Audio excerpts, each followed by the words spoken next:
Hey everyone, as promised, I'll be talking about gradients, right, after I look at the last two graphs. So I'm going to start with the definition of gradient. It's basically the rate of change.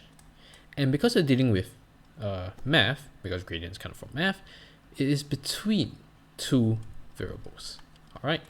Now, mainly if you look at the Cartesian coordinates, let's say we're looking at the xy coordinates where we have, let's say, y in terms of x, so let's say y is an equation in terms of x, then the gradient is simply the change in y over the change in x.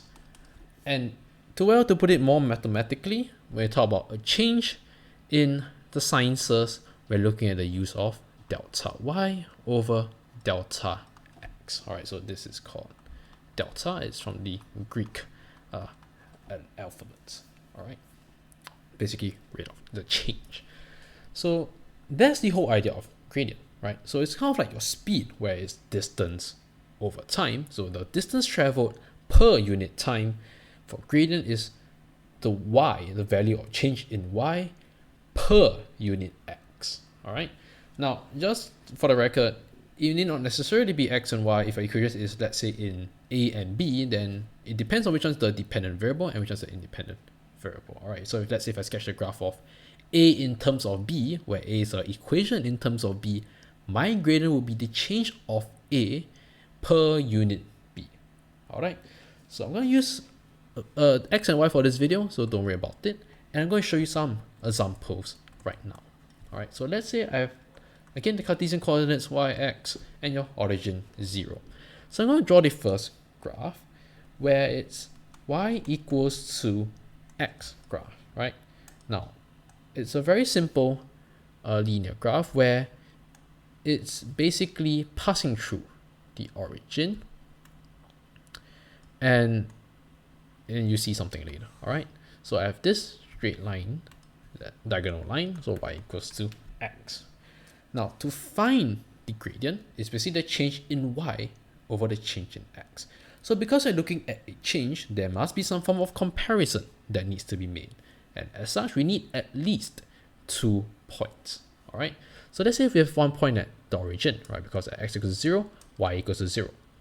Let's take a look at let's say x equals to 2 right now. Then at x equals to 2, we have y equals to 2, right? Because y equals to x. Now, okay, let's take some negative x value. So let's say we have negative 4, and well, y is also negative 4. So we have negative 4, negative 4.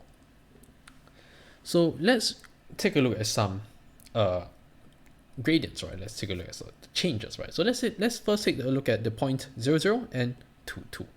Now the change in y is, well, if you look at from 0, 0 to 2, 2, it's 0 to 2, so it is basically 2 minus 0, which is basically 2. For the change in x is the same thing, right? From 0 to 2, so 2 minus 0 is also 2 over 2, which will then give you 1. All right, so the change of y, 2, over the change of x, which is also 2, will lead to you having the change y changing 1 per unit x. All right. Now let's take a look at the other 2 points. Let's say we have minus 4, and 2, 2. All right. So your x changes from minus 4 to 2. So we get 2 minus minus 4. And your y, well, again, from minus 4 to 2. So 2 minus minus 4, 6 over 6 equals to 1. Now, what do you notice? You notice that for a linear line, the gradient or the rate of change of y is actually the same between any 2 points, right? You notice from 0, 0 to 2, 2, the rate of change is 1 y per unit x. The rate of change from minus 4 to 2, 2 is also 1 y per unit x. So this then brings me to the point where a linear line has constant gradient for the entire graph. All right, and because of that,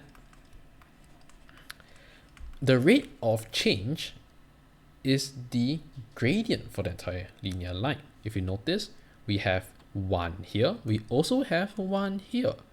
And therefore, the gradient of a line y equals to x equals to 1. All right. Now, I'm going to show you the formula of finding this. All right. So the formula of a linear line, the gradient of a linear line rather, is basically, let's say you have 2 points, right, at x1, y1, and x2, y2. Because it's a linear line, we then have the formula, right? The rate of change for the change in y over the change in x. So the change in y is simply y2 minus y1 over x2 minus x1. All right. And this simply also equals to, we can do it the other way around because it's the same, right? Just divide by minus on top, divide by minus below. It's actually the same value right here. So pick your favorite ones. It doesn't really matter. All right. So a linear line has a constant gradient. But not all graphs has a constant gradient. Let's say if you look at the quadratic graph, then you realize that the rate of change actually changes, right? Sometimes it's 1, sometimes it's half, sometimes it's negative 2. All right, so only for a linear line, whether is it the y equals to mx plus c graph or y equals to k graph, then only these two graphs each has a constant gradient. All right, so that is the example of gradients.